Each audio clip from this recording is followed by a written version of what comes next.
Hello everyone, so great to see all of you back here on my YouTube channel.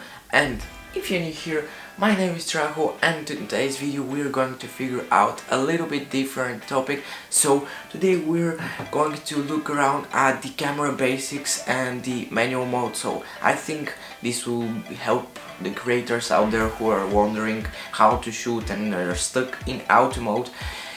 Don't worry, your camera is working, you just need to know a couple of things to get your images bumping out in Instagram and having high quality images just like mine. No, I'm not saying this as a professional photographer, but from the period of time which I was doing photography, I learned a lot of things, so I think I can share them with you.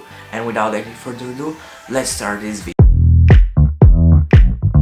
We get down to the beat, y'all. We get down to the beat, y'all. We get down to the beat. Okay guys, to begin with, that aperture, ISO and shutter speed are all complement each other, and you cannot use one without using the other properly.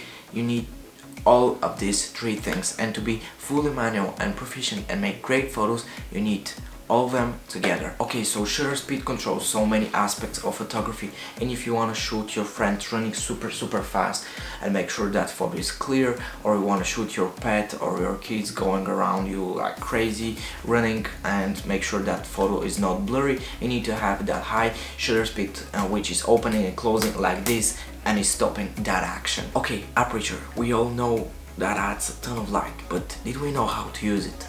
So right now I'll share a simple trick with you which might help you to understand a little bit easier the aperture.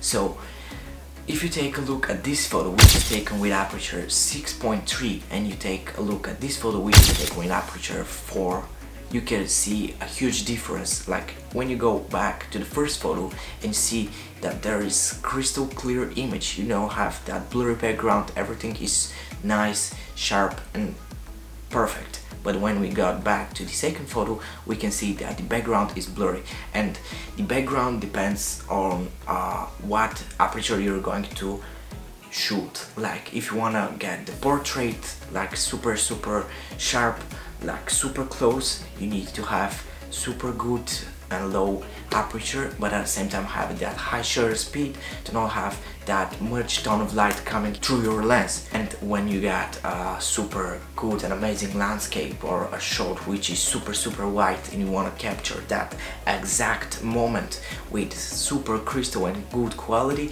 you need to put a higher aperture so you get that crystal and perfect background, not blurry background. Okay, so last thing, ISO, I can describe this as a fade light.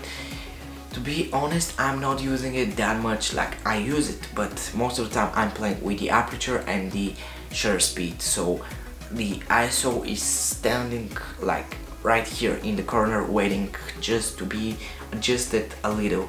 And if you are outside and it's super dark and you need to brighten up your image and change the light into it, and when you get that super low aperture like 1.2 or 1.4 or 1.8 or 2 or 4 and get the shutter speed around 100 of a second or 150 of a second or something like this, you just need to adjust your ISO a little bit depending on the situation in which you are. But most of the time it's dark outside and you're using, wow, it's dark and you cannot see anything, so there is the place for the ISO. By learning these three things, I think you can improve your skills and become better and better, and improving yourself, you will become a really good photographer. Again, I'm not saying this as a professional photographer, but I learned a lot of things, so I think I can help by sharing them with you. And if you enjoyed this video, guys, make sure to leave a like, smash that like button and make sure it turns blue. Links for search will be here on the screen and down in the description below, so you can go and follow me every time. Don't forget that I have a portfolio where I post all of my work, photography. There is a video how I started photography, there is a blog page where I post how I started, what motivated me and things like this. And also, if you see my face in front of your screen for the first time, make sure to go and click that red subscribe button next to the bell icon to get notified when I upload future videos and all these cool, interesting photography tips, traveling videos and vlogs. And see you next time. Peace.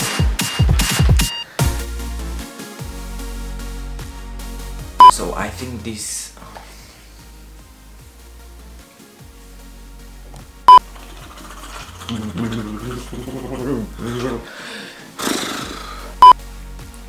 so let's take a look at the shutter speed.